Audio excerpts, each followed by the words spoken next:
Chapter 8. Vika leaves the chamber. "Wake up, wretch," I cried, striding into Vika's chamber and clapping my hands sharply twice. The startled girl cried out and leapt to her feet.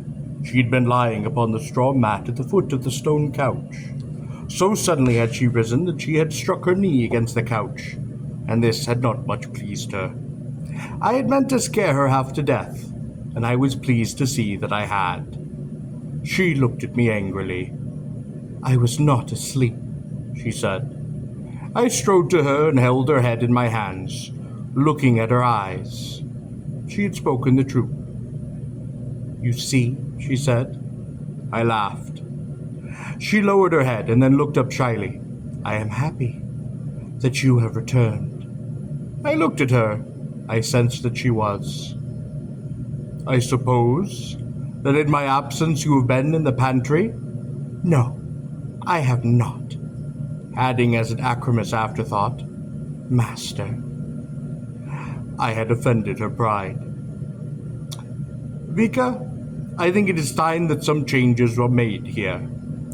"Nothing ever changes here," she said. I looked around the room. The sensors in the room interested me. I examined them again. I was elated then, methodically, I began to search the room. Although the sensors and their mode of their application were fiendish, and beyond my immediate competence to fully understand, they suggested nothing ultimately mysterious, nothing which might not eventually be explained. There was nothing about them to encourage me to believe that the priest-kings, or king as it might even be, were ultimately unfathomable or incomprehensible beings. Moreover, in the corridor beyond I had sensed the traces, the tangible traces, of a priest-king. I laughed. Yes, I had smelled a priest-king, or its effects, and the thought amused me. More fully than ever, I now understood how much the forces of superstition have depressed and injured men. No wonder the priest-kings hid behind their palisade in the Cedar, and let the myths of the initiates build a wall of human terror about them. No wonder they let their nature and ends be secret. No wonder they took such pains to conceal and obscure their plans and purposes, their devices, their instrumentation, their limitations. I laughed aloud.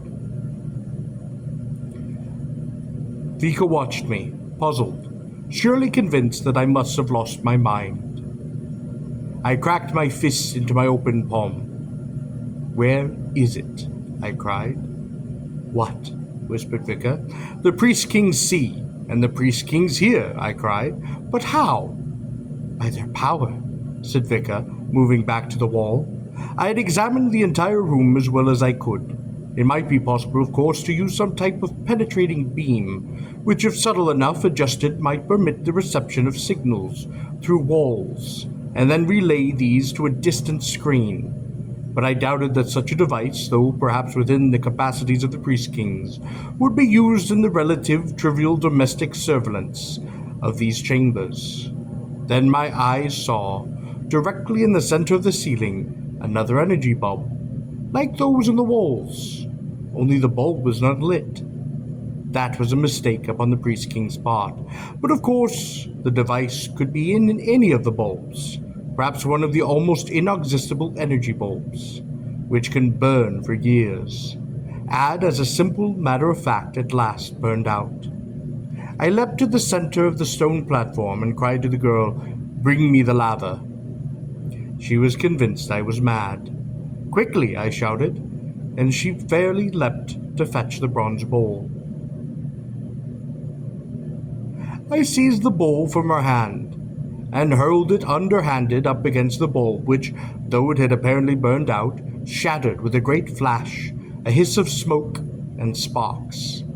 Vika screamed and crouched behind the stone platform, down from the cavity where the energy bulb had been hung, blasted and smoking, a tangle of wire, a ruptured metal diaphragm, and a conical receptacle which might once have held a lens.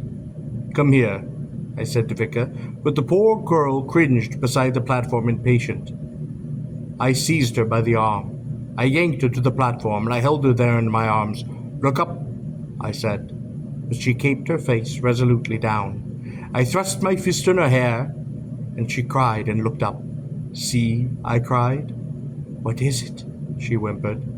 "It was an eye," I said. "An eye?" "Yes. Well, something like the eye in the door." "Whose eye?" "The eye of the Priest-Kings. But it is now shut," and I laughed. Vika trembled against me, and in my joy, with my fist still within her hair, I bent my face to hers and kissed her, full upon those magnificent lips. She cried out helpless in my arms. She wept, but did not resist. It was the first kiss I had taken from the lips of my slave girl. It had been a kiss of mad joy, one that astonished her, that she could not understand. I then leapt from the couch and went to the portal. She remained standing upon those platforms, bewildered, her fingers at her lips.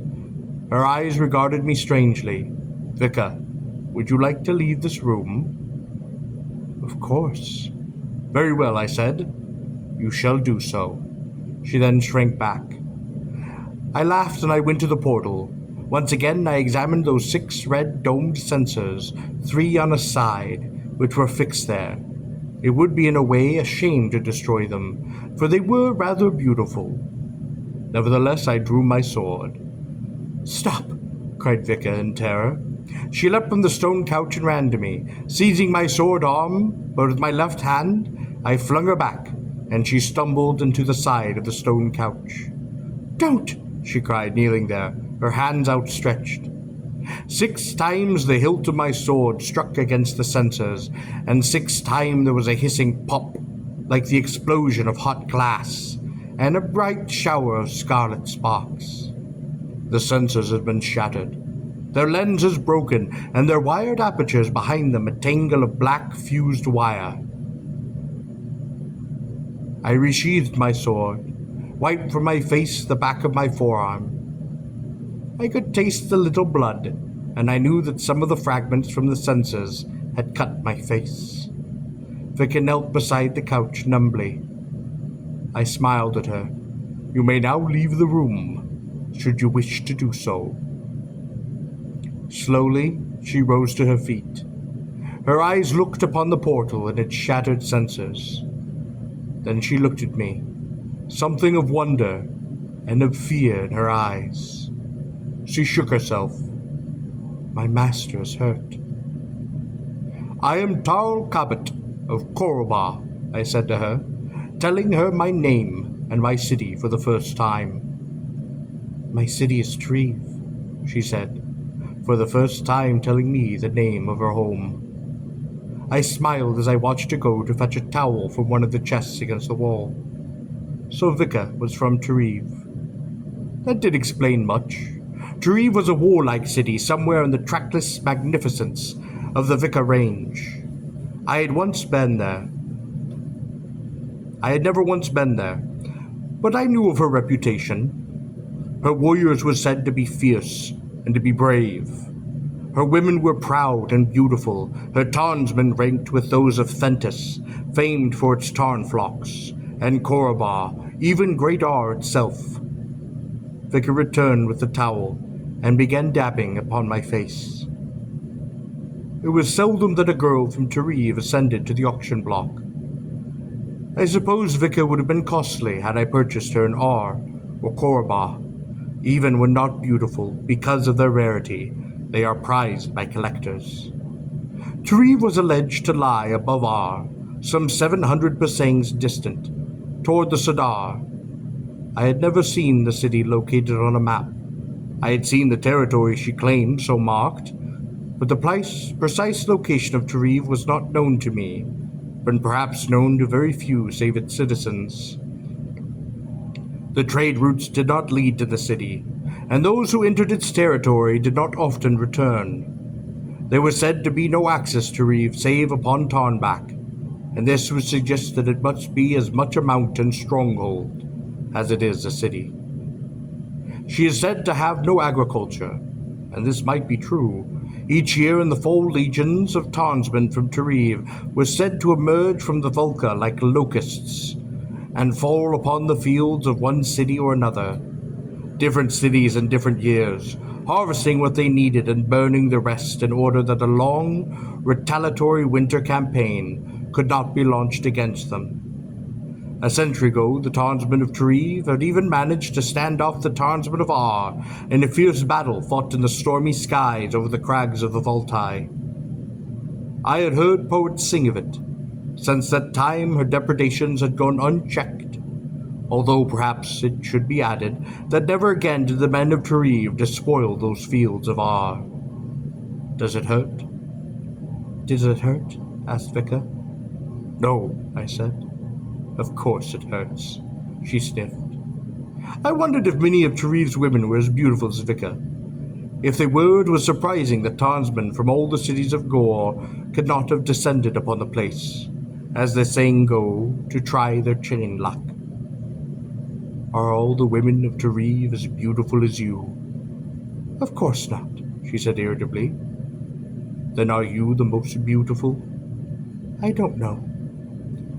Then she smiled and added, perhaps. With a graceful movement, she rose and went back again to the chests against the wall. She returned with a small tube of ointment. They are deeper than I thought. With the tip of her finger, she began to work the ointment into the cuts, and this burned quite a bit. Does it hurt? No. She laughed, and it pleased me to hear her laugh. I hope you know what you are doing. My father, she said, was of the caste of physicians. So, I thought to myself, I had placed her accent rather well, either builder or physician, and had I thought carefully enough about it, I might have even recognized her accent as being a bit too refined for the builders. I chuckled to myself. In effect, I had probably merely scored a simple lucky hit. I didn't know they had physicians in Tariv. We have all the high castes in Tariv, she said angrily. The only two cities other than Or, which I knew that Tariv did not periodically attack, were mountainous Thentis, famed for its own tarn flocks, and Korobar, my own city. If the issue was grain, of course, there would be little point in going to Thentis, for she imports her own, but her primary wealth, her tarn flocks, is not negligible. She also possesses silver, though her mines are not as rich as those of Tharna. Perhaps Tariv has never attacked Thentis, because she too is a mountain city, lying upon the mountains of Thentis, or more likely because the men of Tariv respect her townsmen almost as much as they do their own. The cessation of attacks upon Korobar began during the time of my father, Matthew Cabot, when he was Ubar of that city. He organized a system of far-flung beacons set in fortified towers, which would give the alarm when the unwelcome forces entered their territory of Korobar. At the sight of the raiders, a tower would set its beacons aflame, glittering by night, or dampen it with green branches by day to produce a white smoke. This would signal and be relayed from tower to tower. Thus, when the townsmen of Tariv came to the grain fields of Korobar, which lie for the most part a few pasangs from the city, toward the Vosk and the Tamber Gulf, they would find a townsman arrayed against them. Having come for grain, and not war, the men of Tariv would then turn back, seek out the fields of a less well-defended city. There was also a system of signals whereby the towers could communicate with one another in the city. Thus, if one tower failed to report when expected, the alarm bars of Korobar would soon ring, and a townsman would saddle and be aflight. Cities, of course, would pursue the raiders from Tariv, and carry the pursuit vigorously, as far as the foothills of the Voltai. But there they would surrender the chase, turning back, not caring to risk their own townsmen in the rugged, formidable territory of their rival, whose legendary ferocity among her own crags once gave pause long ago even to those mighty forces of Ar. Tariv's other needs seemed to be satisfied much in the same way as her agricultural ones, for her raiders were known from the borders of the fair of Enkara, in the very shadow of the Sadar, to the delta of the Vosk and the islands beyond, such as Tyros, Kos. The results of Thelsa raids might be returned to Reeve or sold, perhaps even at the fair of the Ankara, or another of the four great Sadar. Or if not, they could always be disposed of easily without question in distant, crowded, malignant Port Car. How do the people of Tareve live? I asked Vika. We raise the Vare, she said. I smiled. A Vare is a mountain goat indigenous to the Voltai. It was a wild, agile, ill-tempered beast. It was long-haired, spiral-horned. Among the Voltai crags, it would be worth one's life to come within 20 yards of one. Then you are simple domestic folk, I said. Yes, said Vika. Mountain herdsmen. Yes, said Vika. And we laughed together, neither of us able to restrain ourselves. Yes, I knew the reputation of Tareve. It was a city rich in plunder, perhaps as lofty, inaccessible, and impregnable as a Tarn's nest. Indeed, Tareve was known as the Tarn of the Voltai. It was an arrogant, never-conquered citadel, a stronghold of men whose way of life was banditry, whose women lived upon the spoils of 100 cities. It was the city from which Vika had come. I believed it. But tonight she had been gentle, and I had been kind to her. Tonight we were friends. She went to the chest against the wall to replace the tube of ointment. The ointment will soon be absorbed, she said. In a few minutes there will be no trace of it, nor even of the cuts. I whistled. The physicians of Terev, I said, have miraculous medicines. It is not of Terev. It is an ointment of priest-kings. Then priest-kings can be injured, I asked. Pleased to hear this, for it suggested a vulnerability. Their slaves certainly can, said Vika. I see. Let us not speak of the priest-kings, spoke the girl. I looked at her, standing across the room, lovely and facing me in that dim light. Vika, was your father truly of the caste of the physicians? Yes, she asked. Why do you ask? Perhaps it does not matter. But why? Because I thought you might have been bred a pleasure slave. It was a foolish thing, and I regretted it immediately. She stiffened. You flatter me. She then turned away. I had heard her. I made a move to approach her, but without turning, she said, Please do not touch me.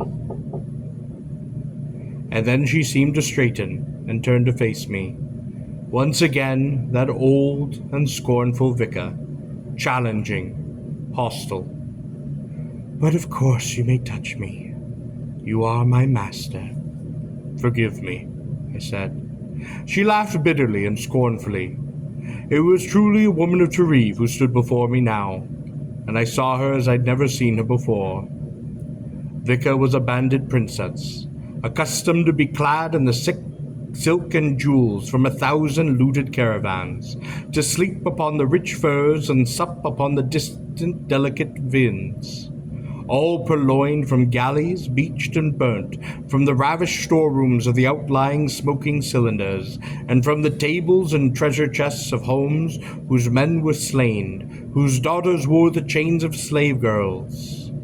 Only she, now herself, Vika, this bandit princess, proud Vika, a woman of lofty opulent Tareve, had fallen, become spoils herself in the harsh games of Gor, and felt upon her own throat that same encircling band of steel with which the men of her city had so often graced the throats of their fair weeping captives.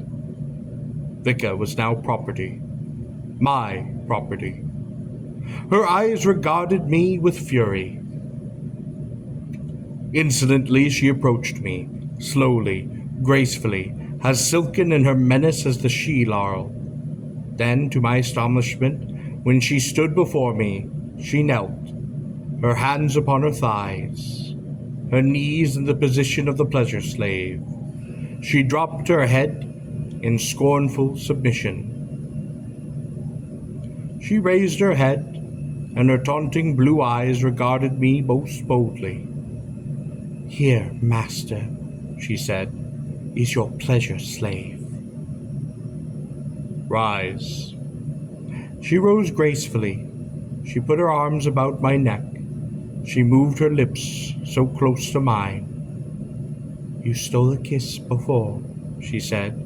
"Now I shall steal one from you." I looked into those blue eyes. They looked into mine. I wondered how many men had been burned and had died in that smoldering, sullen flame. Those magnificent lips brushed mine. "Here," she said softly, imperiously, "is the kiss of your pleasure slave." I disengaged her arms from my neck, and she looked at me in bewilderment. I walked from the room into the dimly lit hall. In the passageway, I extended my hand to her, that she might come and take it. "Do I not please you?" she asked. "Vika, come here and take the hand of a fool." When she saw that I intended, she shook her head slowly, numbly. "No, I cannot leave the chamber." "Please," I said. She shook with fear. "Come, take my hand." Slowly, trembling, moving as though in a deep dream, the girl approached the portal. This time, the sensors could not glow in warning. She looked upon me. "Please," I said. She looked once more at those burnt-out sensors, which stared out of the wall like black, gutted, metal eyes. They were burned. They were still, shattered. Even the wall in their vicinity showed the sheared, scarlet stain of their abrupt termination. "They can hurt you no longer," I said.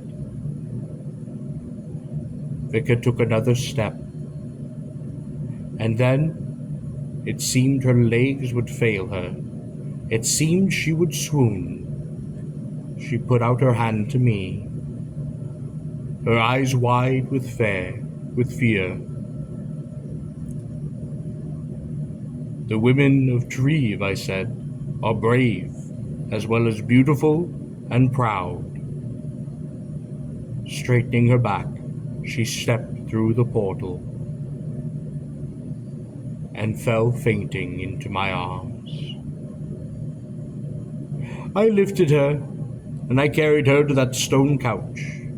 I regarded the ruined sensors in the portal, the wreckage of the surveillance, the device which had been concealed within the energy bulb. Perhaps now I would not have so long to wait for the PriestKings of Gor. Vika had said that when they wished me, they would come for me, and I chuckled.